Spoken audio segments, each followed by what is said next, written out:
and I got married in December 2006. I already had an idea that I had difficulty having children. I told him if it came that I couldn't have children, I still wanted to adopt. And so that was really a big part of our plan, to add to our family. You know, unfortunately, we had some situations where that fell through. From the time we got married, which was in 2006, until like our fostering years, which was about 2011, we had always kept the open door to trying to have a child, and it just never happened.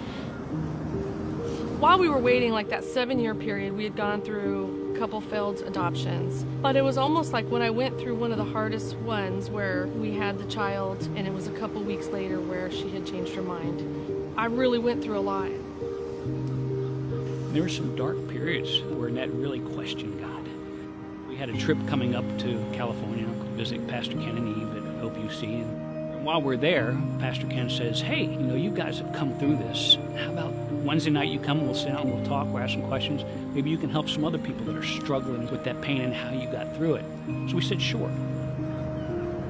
So we came and answered those questions that night. In the audience, there was a lady that had a friend that had to become pregnant out of a tragic situation. At some point she had tried to get an abortion. Well, her friend hears us speak and hears our heart and the love that promise that Annette still had. And so she goes to her friend and says, hey, you know, there's a ministry at Hope UC. They got an ultrasound.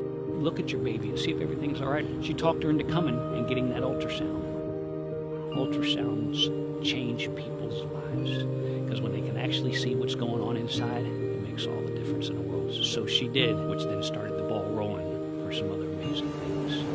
Once we returned to Virginia Beach, got a text from Eve telling us that the baby needed a family and that this mom had chosen us.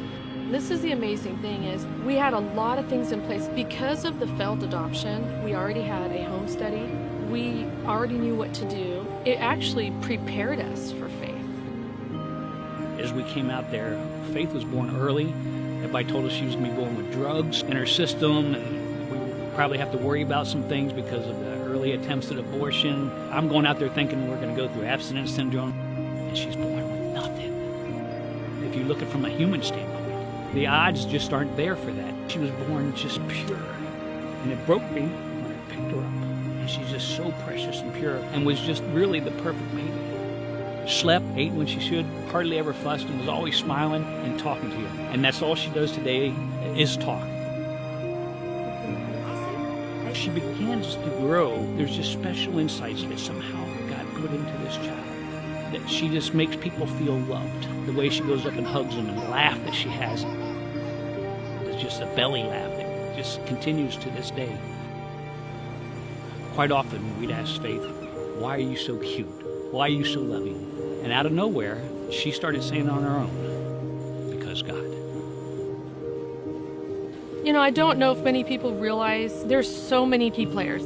From the lady in the church, and listen to our testimony, from their openness to have this ultrasound ministry and to trust it. The person that donated the ultrasound machine, the person that gave their services. Everybody, all these little parts that they had into making sure that Faith was here. It's about 4.5 years later. Faith is doing great. She's very intelligent, very feisty, knows what she wants, strong-willed.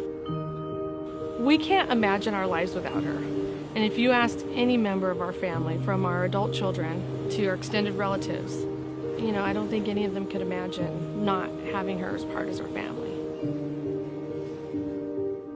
My name is Annette, Faith's mom. My name's Bill. I'm Faith's dad. And this is My story of hope.